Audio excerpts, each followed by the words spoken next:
அனைவருக்கும் வணக்கம். நான் தென்கொரிய மண்டலம் தமிழர் பண்பாட்டு மீட்பு பாசறை கலை இலக்கிய துறை பொறுப்பாளர் ஷைலஜா சரவணன். இன்று நாம் விருகம்பாக்கம் தொகுதி வேட்பாளர் திரு சந்தோஷ் அவர்களை நேர்காணல் காண உள்ளோம். வணக்கம். இப்போ நேரடியா நான் கேள்விக்குள்ள போயிடுறேன். ஸோ நீங்க உங்களை அறிமுகப்படுத்திக்கோங்க. அறிமுகப்படுத்தணும். என்னுடைய பேர் சந்தோஷ். சந்தோஷ்ங்கிற பேரை இப்பதான் கட்சியில எல்லாமே புதுசா கேள்விப்பட்டிருப்பாங்க. ஏன்னா கட்சியில என்னுடைய பேர் யாருக்குமே தெரியாது. நான் மகிழனா தான் அடையாளப்படுத்திருந்தேன். ஏன்னா என்னுடைய கட்சியில நான் பயணிச்ச ஒரு வருஷம், ஒரு 2 வருஷத்துல 2012 அப்துல் ரவுஃபோட நினைவேந்தல் கூட்டம் பெரம்பலூர்ல நடந்தது.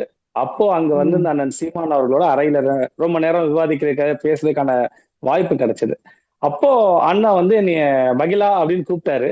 அவரு யதார்த்தமா கூப்பிட்டது. ஏன்னா சந்தோஷம் நான் அறிமுகமாய் பேசிட்டு இருக்கும்போது மகிழான்னு கூப்பிட்டாரு.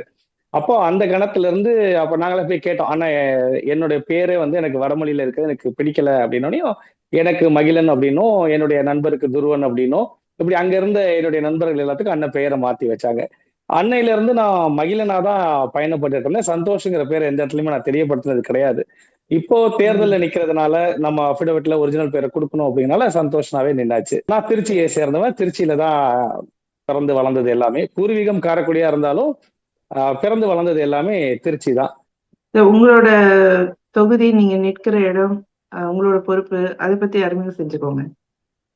என்னுடைய பொறுப்பு, நான் இப்போ கட்சியில இணைஞ்சு நான் பயணிக்க ஆரம்பிச்சது திருச்சி திருவெரும்பூர் தொகுதியோட காட்டூர் பகுதியோட பொருளாளரை தான் ஆரம்பிச்சேன். அதன் பிறகு திருச்சி மாவட்ட செய்தி தொடர்பாளர் ஆனேன். இப்போ இருக்கிற மாதிரி ஒரு கம்யூனிகேஷன் வசதி எல்லாம் அப்ப கிடையாது. 2012, 13, 14 ஒரு செய்தி தொடர்பாளரா நான் ரொம்ப கஷ்டப்பட்டிருக்கோம். ஏன்னா இன்னைக்கு மாதிரி வாட்ஸ்அப் எல்லாம் கிடையாது. ஒருத்தருக்கும் அழைச்சுதான் நம்ம தகவல் சொல்லணும், இல்லைன்னா எஸ்எம்எஸ் பண்ண முடியும். எஸ்எம்எஸும் 100 எஸ்எம்எஸ் மட்டும் தான் பண்ண முடியும். அதனாலே நான் ஒரு 3 அலைபேசி வச்சுக்கிட்டு அப்படிதான் பயணப்பட்டு வந்தோம். அப்புறம் அதுல சிறப்பா செயல்படும் போது எனக்கு திருச்சி மண்டல தகவல் தொழில்நுட்ப பாசறைக்கான ஒருங்கிணைப்பாளர் பொறுப்பு கொடுத்திருந்தாங்க. அதன் பிறகு மாநில தகவல் தொழில்நுட்ப பாசறை இணை செயலாளராக இருந்தேன். இப்ப கடந்த ஒரு 1.5 வருடமா மாநில ஒருங்கிணைப்பாளரா என்னுடைய தொகுதியான திருச்சி திருவெரும்பூருக்கான பொறுப்பாளரா பணி செஞ்சுட்டு வந்தேன். இப்ப நீங்க எத்தனையோ கட்சி இருக்கும் போது எதுக்கு நீங்க நாம் தமிழர் கட்சியை மட்டும் தேர்ந்தெடுத்திருந்தீங்க? நாம் தமிழர் கட்சியை தேர்ந்தெடுத்ததுக்கான காரணம் அப்படின்னு பார்த்தோம்னா, கொஞ்சம் பின்னோக்கி போனேன். என்னுடைய பள்ளி காலத்திலேயே, அதாவது நான் ஸ்கூல் படிச்சுட்டு இருக்கும் போதே, நான் என்னுடைய பள்ளி படிச்சது திருச்சியில AKKV ஆர்நாடு மெட்ரிகுலேஷன் ஸ்கூல். அந்த பள்ளியில ஈழத்தமிழர்கள் அதிகமா இருக்கக்கூடியது. அங்க நிறைய ஈழத்தமிழர்கள் தான் அந்த பள்ளியில படிச்சுட்டு இருந்தாங்க. அப்போ நான் என்னுடைய சக மாணவர்கள் நண்பர்களோட நான் உணவை பகிர்ந்துக்கிற மாதிரி அவங்களோட உணர்வையும் பகிர்ந்துக்கிட்டேன். அப்போ எனக்கு தேசிய தலைவரை பத்தியும் அங்க ஈழத்துல நடந்த போராட்டங்களை பத்தியும் எனக்கு எல்லாமே தெரியும். ஏன்னா என் கூட படிச்ச மாணவன் அவனுடைய குடும்பத்துல ஒருத்தன் அங்க பள்ளி கொடுத்திருப்பாங்க, போர்ல பள்ளியா இருப்பாங்க. இதெல்லாம் தெரிஞ்சு வந்துட்டு இருக்கும்போது 2009 நம்மளால எதுவும் செய்ய முடியலையேன்னு அழுதுட்டு இருக்கும் போதுதான் அண்ணன் சீமான் அவர்களுடைய ராமேஸ்வரம் பேச்சை கேட்டோம். அதன் பிறகு அண்ணனோட இணைஞ்சு பயணிக்க ஆரம்பிச்சோம். உள்ள பயணிக்க ஆரம்பிச்சதுக்கு அப்புறம் தான் இது ஒரு அரசியல் கட்சி கிடையாது, ஒரு மாற்று அரசியல் புரட்சி அப்படிங்கிறது தெரிய வந்தது. ஏன்னா இங்க கொள்கை கொள்கை இது இப்படித்தான் போகணும், இங்க ஒரு அன்பான சர்வாதிகாரம் இருக்கு, இப்படித்தான் இருக்கணும், இந்த மாதிரிதான் நடந்துக்கணும் அப்படிங்கிறது அது எனக்கு ரொம்ப பிடிச்சிருந்தது. பேசிக்கலி எனக்கு அந்த மாதிரி விஷயங்கள்லாம் எனக்கு கட்டுப்பாடுகள்லாம் ரொம்ப பிடிக்கும். ஒரு இடத்துல கட்டுப்பட்டு தான் நடக்கணும், பாஸ் இஸ் ஆல்வேஸ் ரைட் அப்படிங்கிறதுல நான் ரொம்பவும் ஒரு உறுதியான நம்பிக்கை கொண்டவன். தலைமைக்கு கட்டுப்பட்டு இருக்கணும் அப்படிங்கும்போது என்னுடைய கொள்கையும் கட்சியோட கொள்கையும் ஒத்து இருந்தது. அண்ணன் சீமான் அவர்களோட பயணிக்க ஆரம்பிச்சேன். அந்த ராமேஸ்வரம் பேச்சு உங்களுக்கு மட்டும் இல்ல, நிறைய பேர், எங்களை மாதிரி நிறைய பேருக்கு, இளைஞர்களுக்கு மிகப்பெரிய எழுச்சியா இருந்த இடம் இல்லையா அது? இப்ப முதல்ல நீங்க எப்ப அவரை பாத்தீங்க? அது என்ன நடந்தது? அண்ணன் சீமான் அவர்களை. ஆமா, அண்ணன் சீமான் அவர்களை முதல்ல பார்த்தேன்னு சொன்னோம்னா அது ஒரு 1997, 98 சமயத்துல என்னுடைய பள்ளியில இருந்து நாங்க இல்ல நான் பள்ளியில இருந்து ஒரு ஆண்டு இது போவாங்க, எக்ஸ்கர்ஷன் போவாங்க இல்லையா, பள்ளி சுற்றுலா கிளம்பி இருந்தோம். அப்படி போயிருக்கும் போது நாங்க மகாபலிபுரம் போயிருக்கும் போது அங்க ஒரு சினிமா ஷூட்டிங் நடந்துட்டு இருந்துச்சு. அது ஒரு இனியவேலை படத்தோட ஷூட்டிங் அப்படின்னு சொல்லிட்டு பாத்துட்டு இருந்தோம். அப்போ இயக்குனரா அப்படி நாங்க தூரத்துல இருந்து பார்த்து வரோம். அதுதான் அண்ணனை முதல்ல பார்த்ததுன்னு சொல்லலாம். என்னுடைய சிறு பள்ளி பருவத்துல நான் பார்த்த முதல் ஷூட்டிங்ல அண்ணனை பார்த்தேன். அதன் பிறகுன்னு பார்த்தோம்னா 2011 சமயத்துலதான் அண்ணனை பார்த்தேன். ஏன்னா 2010 கட்சியில இணைஞ்சு பயணிக்க ஆரம்பிச்சாலும் அண்ணனை பார்க்கறதுக்கான வாய்ப்பு கிடைக்கல. ஏன்னா அப்ப நான் சிறுவன், நான் இப்போ வேலைக்கு போயிட்டு இருந்தேன், என்னால அண்ணனை சந்திக்க முடியல. 2011 அண்ணன் திருச்சி வரும்போது விமான நிலையத்துல சந்திச்சோம். அதன் பிறகு தொடர்ச்சியா, ஏன்னா திருச்சியில சர்வதேச விமான நிலையம் இருக்கிறதுனால அண்ணன் அடிக்கடி வருவாங்க. அதன் பிறகு சரி. தொடர்ச்சியா சந்திக்க ஆரம்பிச்சோம். இந்த விருகம்பாக்கம் தொகுதியில உங்களை வேட்பாளரா தேர்ந்தெடுத்ததை பத்தி நீங்க என்ன நினைக்கிறீங்க? அதை பத்தி கொஞ்சம் இது சொல்லுங்க. அண்ணனோட முடிவு. ஏன்னா அண்ணன் வந்து ஒரு ம். விஷயத்த வந்து முடிவெடுத்திருந்தாங்கன்னா அது சரியா தான் இருக்கும். விருகம்பாக்கம் எனக்கு ரொம்ப பரிச்சயமான ஒரு தொகுதி தான். ஏன்னா என்னுடைய அலுவலகம் அங்கதான் இருக்குது. நான் திருச்சியில ம். இருந்தாலும் என்னுடைய சென்னை அலுவலகம் இங்க விருகம்பாக்கம் தொகுதிக்கு உட்பட்ட பகுதியில தான் இருக்கு. அதனால நான் இங்க விருகம்பாக்கம் அடிக்கடி வரக்கூடிய சூழ்நிலை இருந்து நம்ம தலைமைக்கு அடிக்கடி போயிட்டு இருப்போம். அப்படி இருக்கும்போது தான் அண்ணன் ஒரு நாள் அழைச்சு, நீ விருகம்பாக்கம் தொகுதியில நிக்கணும்டா அப்படின்னாரு. எனக்கு கொஞ்சம் ம். நான் அண்ணன் என்னன்னு நான் வேணாம் அப்படின்னு தான் சொன்னேன். ஏன்னா எனக்கு வந்து மற்றவர்களை முன்னிறுத்தி நான் வேலை செய்யணும் அப்படிங்கறதுதான் எனக்கு ஒரு எப்பவுமே ஒரு விருப்பம். என்னோட ஈடுபாடு ம். அதுலதான். ஒரு கூட்டத்துக்கு போறோம்னா அதை புகைப்படம் எடுக்கணும், வீடியோ எடுக்கணும், அதை வந்து செய்தியை சமூக வலைதளங்கள்ல பரப்பணும், அந்த எண்ணம் கொண்டதா. அதனாலதான் என் பேரையே நான் மறைச்சிட்டு தான் நான் இருந்துட்டு இருந்தேன். அண்ணன் திடீர்னு ம். சொல்லுவோம், அண்ணன் வேணாண்ணே, இல்லடா நீ தான் சரியான நபர், நீ அங்க நிக்கணும் அப்படின்னாரு. அண்ணன் சொன்னதுக்கு ம். அப்புறம் மறுவார்த்தை கிடையாது. சரி அண்ணன் இறங்கி அடி போனேன் அப்படின்னு இறங்கியாச்சு. இப்ப உங்க தொகுதியில என்னென்ன பிரச்சனைகள் இருக்கு? அது நீங்க ஒருவேளை ஜெயிச்சு வந்தா, நீங்க அதை எப்படி சரி செய்யணும்ன்றது உங்களுக்குன்னு ஒரு நோக்கம் இருக்கும் கண்டிப்பா. இல்லையா? அத பத்தி இப்போ சொல்லுங்க. விருகம்பாக்கம் தொகுதின்னு எடுத்துக்கிட்டோம்னா இது வந்து மற்ற நம்ம தமிழ்நாட்டில் இருக்கக்கூடிய மற்ற கிராம பகுதிகள் மாதிரி கிடையாது. இது வந்து சென்னை ஒரு நகர்ப்புற பகுதியில அவங்களுக்கு வேற மாதிரியான சிக்கல். இப்ப தென்பகுதி பகுதியில் இருக்கக்கூடிய கிராம மக்களுக்கு என்ன மாதிரி சிக்கல் இருக்குமோ இங்க வேற ம். மாதிரி சிக்கல் இருக்கும். முக்கியமா பார்த்தோம்னா விருகம்பாக்கம் தொகுதியில பட்டா பிரச்சனை பெரிய பிரச்சனையா இருக்கு.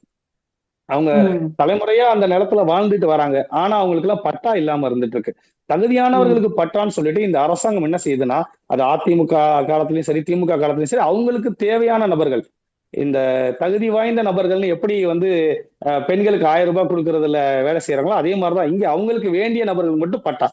அப்போ நடுநிலையா இருக்கக்கூடிய அப்பாவி பொதுமக்களுக்கு பட்டா இங்க கிடைக்காம இருக்கு. அந்த பட்டா இல்லாதனால ம். அந்த நிலம் அவங்களுக்கு சொந்தமா இருந்தாலும் அவங்களால அந்த நிலத்தை வச்சு எந்த ஒரு வேலையும் செய்ய முடியல. அதை விற்பனை செய்ய முடியல. அதை வச்சு ஒரு லோன் வாங்கி வீட்டை புதுப்பிக்க முடியல. இப்படி பல சிக்கல் அனுபவிச்சிருக்காங்க. சோ பட்டா பிரச்சனை முக்கியமா இருக்கு. ரெண்டாவது, ம். சென்னையை நீங்க எடுத்துக்கிட்டீங்கன்னா சென்னையில போதைப் பொருள் புழக்கம் அதிகமா இருக்கக்கூடிய ஒரு தொகுதின்னு பார்த்தா விருகம்பாக்கம் தான். ஏன்னா இங்க வந்து கஞ்சா சர்வசாதாரணமா ஓடிட்டு இருக்கு. நீங்க ஓ! சென்னையை வந்து சென்னை நான் எல்லா தொகுதியிலுமே 16 தொகுதியும் நம்ம பேசியாச்சு. சென்னையில விருகம்பாக்கம் தான் போதைப் பொருட்களுக்கான ஹப்பா இருக்கு. இங்கதான் வந்து ஓ! தங்கு தடை இல்லாம கிடைக்கும். ரெண்டாவது இன்னொரு விஷயம் என்னன்னா 24 மணி நேரமும் டாஸ்மாக் இயங்கிட்டு இருக்கு இல்லீகலா. இந்த இரவு 1 மணி ம்ஹ்ம். 2 மணிக்கு போனாலும் அங்க டாஸ்மாக் கிடைக்கும். அங்க மது வாங்கி அங்க அமர்ந்து சாப்பிட்டுட்டு வரக்கூடிய நிலைமையில இங்க இருந்துட்டு இருக்கிறாங்க. எந்த ஒரு கேள்வி ம். கேட்பாடும் இல்லாம இங்க வந்து மது போதை கலாச்சாரம் இருக்கு. இது ஒரு முக்கியமான பிரச்சனை. அடுத்து வந்து பாத்தீங்கன்னா சாலை போக்குவரத்து. இப்ப நீங்க விருகம்பாக்கம்ல எடுத்துக்கிட்டீங்கன்னா இந்த பக்கம் காளியம்மன் கோயில் தெருவுல வந்து மெட்ரோ பணிகள் நடந்துட்டு இருக்காங்க. இங்க ஒரு போக்குவரத்து நெரிசல்.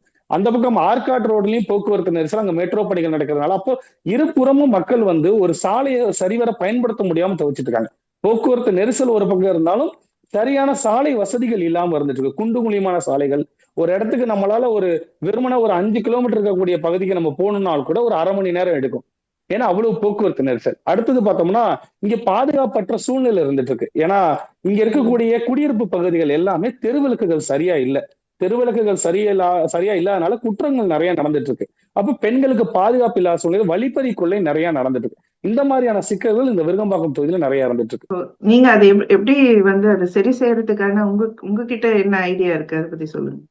ஆமா. இப்ப நான் போற பரப்புரை போற இடங்கள் எல்லாம் நம்ம இத சொல்லிட்டு இருக்கிறோம். தகுதியான ம். மக்கள் அனைவருக்குமே நம்ம வந்து இந்த பட்டாவ உடனடியா போர்க்கால அடிப்படையில அவங்களுக்கு குடுக்கணும். அந்த மண்ணுல வாழ்ந்த தலைமுறையா வாழ்ந்துட்டு இருந்த அந்த மக்களுக்கு, அவங்களுக்கான பட்டாவ கூட குடுக்காம இருக்கிறது வந்து ஒரு உரிமை மீறல் தான். அவங்களுக்கான பட்டாவ உடனடியா குடுக்கணும்.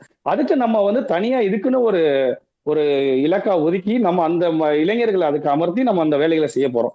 அடுத்து வந்து பாத்தீங்கன்னா இந்த நிர்பயா ஃபண்ட் நம்ம கிட்ட இருக்கு.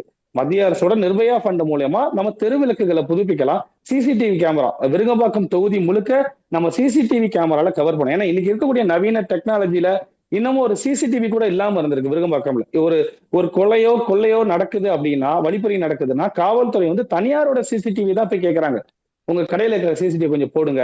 உங்க கம்பெனில இருக்க சிசிடிவி ஃபுட்டேஜ் கொடுங்க. ஏன்னா இங்க அரசாங்கத்துல இருக்கிற சிசிடிவி எதுவுமே வேலை செய்யறது இல்ல. அப்ப அதையெல்லாம் நம்ம வந்து புனரமைக்கணும். எல்லா பகுதியிலும் நம்ம சிசிடிவி வளையத்துல கொண்டு வரணும். ஏன்னா நீ சிசிடிவி எல்லாம் ஒரு பெரிய செலவே கிடையாது. ஒரு 1000 1500 ஒரு நல்ல தரமான சிசிடிவி கேமரா கிடைக்குது. அதை ஏன் அரசாங்கத்தால செய்ய முடியல? அதை நம்ம கொண்டு வரணும். அடுத்து வந்து ராணி அண்ணா நகர் பகுதியில வந்து தண்ணீர் தட்டுப்பாடு இருக்கு. அங்க ஒண்ணுமே இல்ல, ஒரு ம். உயர் கோபுரம் அமைச்சிட்டு அவங்களுக்கு தண்ணீர் ம். கொடுத்துடலாம். அதுக்கு கூட இந்த ஆட்சியாளருக்கு ஒரு எண்ணம் இல்ல, நோக்கம் இல்ல. அதை நம்ம உடனடியா சரி செய்யறோம். அடுத்து வந்து பார்த்தோம்னா குண்டு குழிமான சாலைகள். எம்எல்ஏவோட தொகுதி நிதிங்கிறது ஒண்ணு இருக்கு. அந்த தொகுதி நிதியை வச்சு நம்ம தொகுதிக்கான எல்லா வேலையும் செய்ய முடியும். அதை செய்யறது இல்ல. அப்ப நம்ம வந்து ஒரு வெளிப்படையான நிர்வாகம் அமைப்போம். இதுக்குன்னு ஒரு தனி வெப்சைட் ஒண்ணு உருவாக்கி அந்த வெப்சைட்ல என்ன நிதி வந்தது, நம்ம என்ன நிதி செலவு பண்ணியிருக்கிறோம், என்ன இருப்பு இருக்கு, அடுத்து நம்ம என்ன வசதிக்காக நம்ம வந்து நிதி கேட்டிருக்கிறோம், இப்படி எல்லாத்தையும் வெளிப்படையான நிர்வாகமா அமைப்போம். இந்த மாதிரி திட்டங்கள் தான் நம்ம முன்னெடுத்து கொண்டு போறோம். இப்போ நாம் தமிழர் கட்சியில நீங்க பயணிச்சு இவ்வளவு காலமா பயணிக்கிறீங்க. இதுல இருந்து நீங்க என்ன கத்துக்கிட்டீங்க? மற்ற கட்சியில இருந்து எப்படி வேறுபடுறீங்க நீங்க? அதை பத்தி சொல்லுங்க. நாம் தமிழர் கட்சியில இவ்வளவு நாள் பயணிச்சதுல என்ன கத்துக்கிட்டேன் அப்படின்னா, எங்க அப்பா அம்மா என்னுடைய மனைவி எல்லாருமே சொல்றதுதான், சுய ஒழுக்கத்தை கத்துக்கிட்டேன். நாம் தமிழர் கட்சியில பயணிக்கிறதுனாலதான் ஒரு சுய ஒழுக்கம் என்கிட்ட இருக்கு. நான் வந்து பெருமையோட நான் ஒரு டீ டோட்டலர் அப்படின்னு இன்னைக்கு வெளியில சொல்லிக்க முடியுது. நான் சொல்லும் போதே நீங்க நாம் தமிழர் கட்சியா, சீமானண்ண கூட இருக்கிற அப்படிதான் இருப்ப அப்படின்னு பொதுமக்கள் சொல்றாங்க இல்லையா, அந்த நம்பிக்கையை சம்பாதிச்சிருக்கிறோம். எங்க போனாலும் நம்ம வந்து ஒரு டைமிங் நம்ம மெயின்டைன் பண்றது, எல்லாத்துலயுமே ஒரு அடிப்படை சுய ஒழுக்கம்ங்கிறது இங்க இருந்து தான் கத்துக்கிட்டோம். ஒரு டைமிங், ஒரு 5 மணிக்கு போகணும்னா 4:30 அந்த இடத்துல போய் நிக்கிறதுல இருந்து, எந்த இடத்துல எப்படி பேசணும், என்ன மாதிரி போய் நம்ம நிக்கணும், இது எல்லாமே இந்த சுய ஒழுக்கம் எல்லாமே நாம் தமிழர் கட்சியில இருந்தா கத்துக்கிட்டேன். மற்ற கட்சியில இருந்து ஏன் வேறுபட்டு இருக்குன்னா இந்த விஷயத்துலதான் வேறுபட்டு இருக்கு.